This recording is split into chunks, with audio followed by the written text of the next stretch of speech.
நம்ம ஏதாவது செலப்ரேஷன்னாலே பலூனை தான் ப்ரிப்பேர் பண்ணுவோம். பட்டு அமெரிக்கால இருக்கிற ஓஹியோ அப்படிங்கிற மாநிலத்தில இருக்கிற மக்கள் பலூன்னாலே பயப்படுற மாரி ஒரு சூழ்நிலை ஆயிடுச்சு. ஏன்னு பார்ப்போமா? 1986ல அமெரிக்கால இருக்கிற கிளேவ்லேண்ட் ஓஹியோ மாநிலம். இது மிஸ்டேக் ஆஃப் த லேக்குன்னு சொல்லுவாங்களாம் அந்த அமெரிக்கா வாழ் மக்கள்.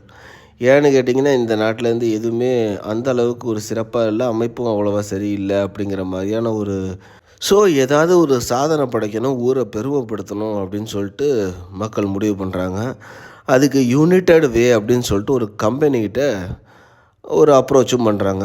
அவங்க என்ன செய்றாங்கன்னா, பலூன்ஸ வச்சு சாதனை படைக்கலாம், கின்னஸ் சாதனை படைக்கலாம் அப்படின்னு சொல்லிட்டு முடிவு பண்றாங்க.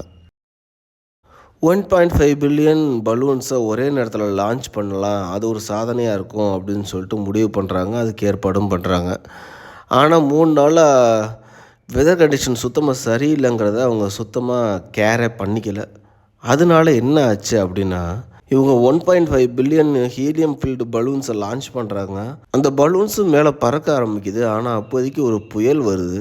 அந்த புயல்னால என்ன ஆகுதுன்னா, மேலே பறந்த பலூன்ஸ் எல்லாமே கீழே தள்ளப்படுது. அதனால அது நாடு முழுக்க பரவுது.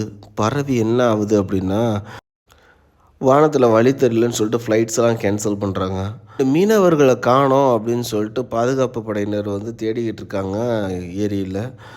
பட் இதில் முக்கால்வாசி பலூன்ஸ் போய் அந்த ஏரியை போய் கவர் பண்ணதுனால அந்த மீனவர்களையும் கண்டுபிடிக்க முடியல.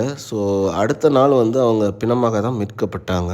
அதுவும் இல்லாமல் அந்த பலூன்ஸ் நாடு ஃபுல்லாக பரவிட்டதுனால நார்மலாக அந்த மக்களோட வாழ்வாதாரம் பாதிக்கப்பட்டுருச்சு ஒரு 2-3 நாளைக்கு. இது ஒரு பலூன் டிசாஸ்டர் அப்படின்னே குறிப்பிடப்படுது.